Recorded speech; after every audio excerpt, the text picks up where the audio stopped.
ꯁꯤ ꯑꯩꯅꯤ ꯃꯌꯥꯝ ꯁꯤ ꯑꯩ ꯁꯤꯅ ꯁꯤꯅ ꯀꯥꯏꯗꯅꯣ ꯁꯤꯗꯤ ꯇꯣ ꯁꯤꯗ ꯍꯧꯄꯗꯥꯗꯤ ꯋꯥꯔꯤ ꯌꯥꯝ ꯁꯨꯅꯔꯝꯃꯦ ꯐꯦꯁꯕꯨꯛ ꯊꯕꯛ ꯇꯧꯋꯦꯅ ꯅꯪ ꯑꯩꯉꯣꯟꯗ ꯅꯨꯡꯁꯤꯅꯉꯩꯗ ꯀꯩ ꯄꯤꯖꯒꯦ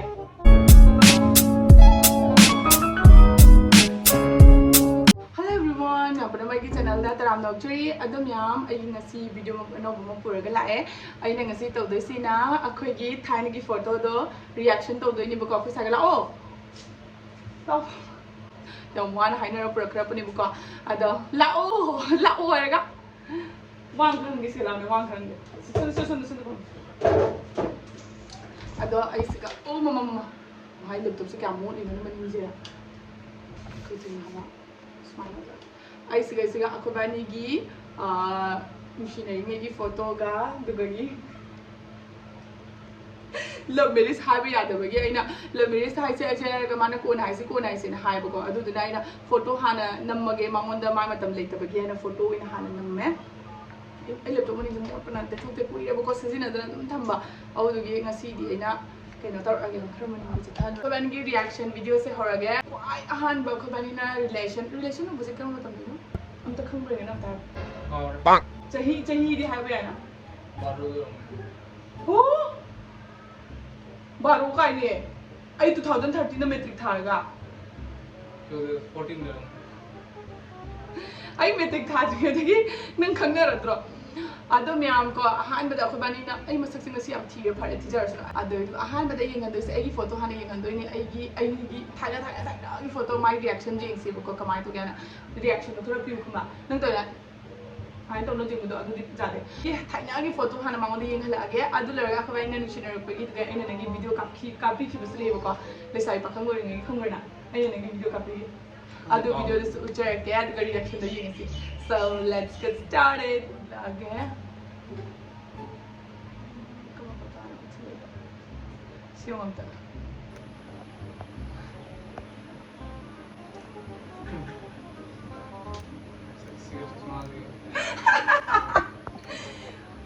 Perka sige phibam jiga nem nang ne ngau bang chei ma chei si 2000 kai no ngamra si met tha jing yoram si 2013 ni metric thawa matam ni 2013 ni yo ai camera ka khoi ma ge thai na ge ai camera ga pai ding matam ni he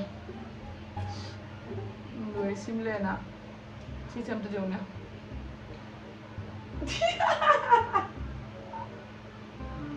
mukok na chawar mo san ha mukok na chawar mo san Sekarang nang neng ngau di sini. Kai ngau ke neng si no ngau. Kali kerana foto tu nang ngau saya mana tahu. Ino tu kerana foto anu thagi han, ya nan. Kah? Sisi. Kai dah. Kai dari kan kok nak jauh sama saya papa. Si kai no, si kerana macam ni. Tapi jauh apa kemana? Kangi je. No thau cuma tu mana? Mayang kau kan siapa? Kon mya ko si karai una gi na ko mane ning de ko cha hum ni da ba da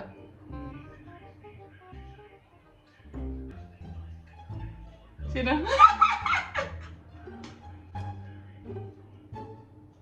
ai sira sira bisa bra si ko ma tang na khatang wang ang mo na kaw re si kai phom no se khang de kai phom na khang de ne kaw ne sina sina to sina apa jadi gitu sina sina kai da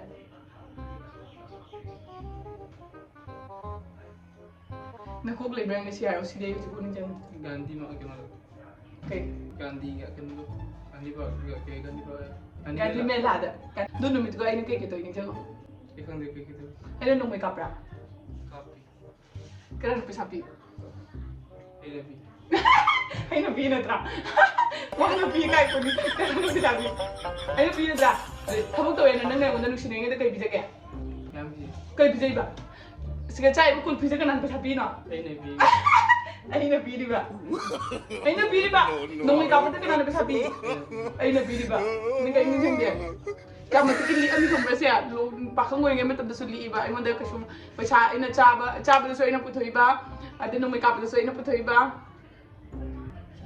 Wala ka sa masak sia. Sina kai de no. Long drive. Oh, kai da. Lucky bu pelapun dong ko. Chal hai. Pelapun kai na. Pelapun ka date si. Si kai da no. Filter se pela ni. Si sen jang bu.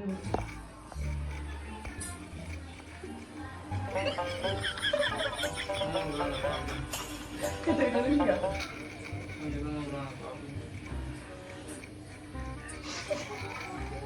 Nang ni kai nong nu mama da hai wa kai nong hai ai lam si ka ja na khang ni.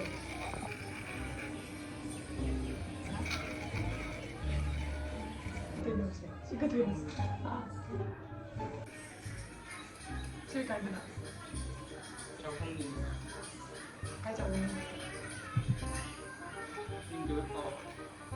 Cái gì sẽ. Kai hai. Jerry kai hai.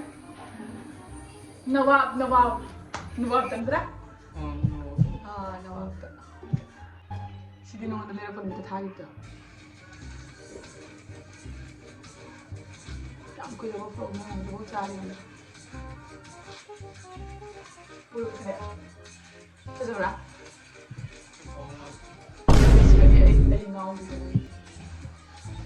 Siga na tro na ni ngau sia. Kai da no ngau sia ta ro. Nang nai ngau ngau ki do kai karam kai do mitano kar mai to ki nam ta khatang wai do liu ba. Kai ngau ngai le ta ga nang ko ban ka mai nu sinai ba. Mathi ba ni nam ngang bo. Si na pa se na si Manipur gi ne ko kambra.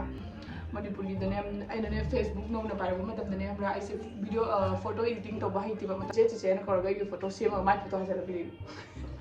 Ai na kai no nang na gi photo ha pa se na da che dum ja ra ni ji ni kai photo. Body yang sunar mi. Facebook. Facebook joy yang sunar mi. Facebook pa na mi na matam do. Yang sunar mi. Suna de ka nam ga photo edit to ni ai ko suna bi bon. Matam do ai su photo edit to yam pa ai gi phaja ba photo mu su le ai gi friend am khang na sembi de ba du su ai gi maming ka i ga ne kam phajai adu do yaore ni na khang. Khang na dara ba nam maming de video. Hai ro ga. Kana da hai no. Ai gi friend du ga. Kana no friend. Na na khang. Facebook ki friend ho. Na te college friend. Phaja ba ja. Thi bal. Chai. Oi. Post to na na. Mo sak si ong ya. Amit pang de. To chai boy. Chikana. Video do no man. Kas. Kangi boni. Biju si biju ama bikas. Pesung ichinaw sa.